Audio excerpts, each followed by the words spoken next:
بسم اللہ الرحمن الرحیم۔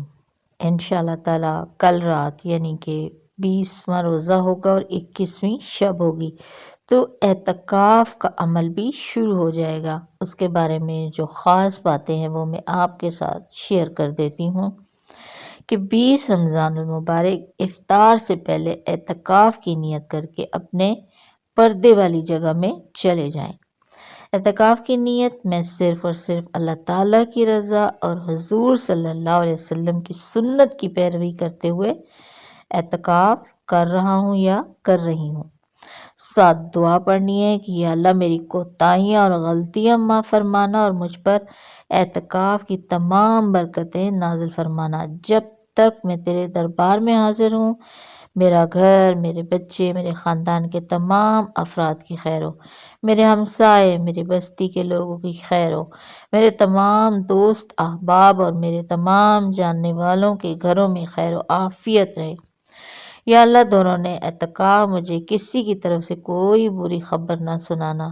اے اللہ مجھے اعتکاف کی تمام برکتوں اور رحمتوں سے نوازنا اور میری یہ عاجزی، میری عبادت اور میری اس کوشش کو قبول فرمانا۔ آمین۔ کتنی پیاری دعا ہے، تاکہ اعتکاف بہت سکون اور اطمینان سے ہو سکے۔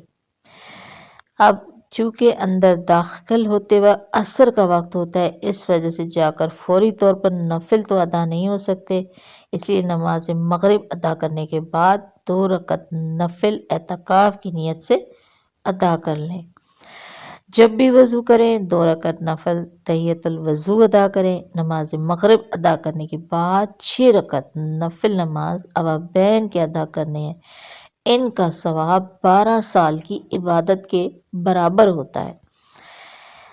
تو اب پڑھنے کا طریقہ یہ ہے کہ 2 رکعت کر کے 3 سلام کے ساتھ یہ 6 نفل ادا کریں۔ ہر 2 نفلوں کی پہلی رکعت میں سورہ فاتحہ کے بعد آیت الکرسی اور دوسری رکعت میں سورہ فاتحہ کے بعد 3 مرتبہ قل شریف پڑھیں، یعنی قل هو اللہ احد۔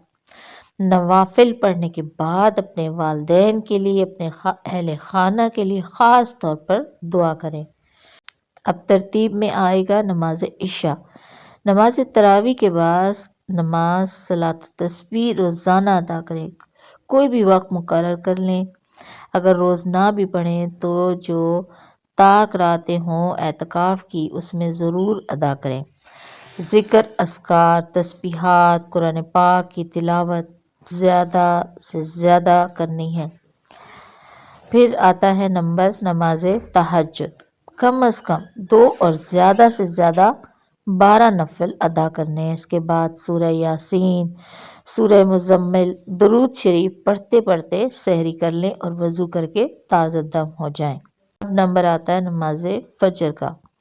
نماز فجر ادا کرنے کے بعد تسبیحات کرتے رہیں یہاں تک کہ سورج نکل آئے، تو 4 رکعت نماز اشراق 2 نفل کر کے پڑھیں۔ اس میں کوئی سی بھی سورت پڑھ لیں۔ نفل ادا کرنے کے بعد 100 مرتبہ یا ظاہرو پڑھیں اور اس کے پڑھنے سے آنکھوں میں نور پیدا ہوگا۔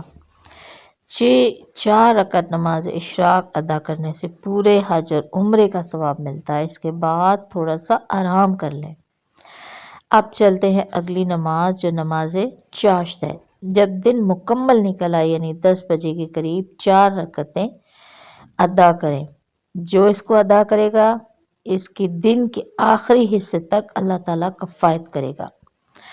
چاشت کے آخری سجدہ میں 40 مرتبہ یا وہاب پڑھنے سے رزق میں کشادگی ہوگی۔ اس کے بعد 40 مرتبہ یا تواب پڑھیں، پھر 100 مرتبہ یا سمیع پڑھیں۔ زوال کے وقت تھوڑا آرام کر لیں تاکہ تازہ دم ہو جائیں۔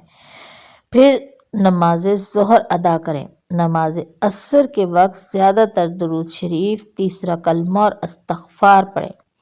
روزہ کھولنے سے پہلے جو دعا مانگے انشاءاللہ تعالیٰ قبول ہوگی۔ نماز مغرب کے بعد اوابین کے 6 نفل ادا کریں اور پھر اب یہ آپ کی پوری 5 نمازوں کے علاوہ چاشت اور اشراق اور تہجد کی ترتیب تیار ہو گئی ہے۔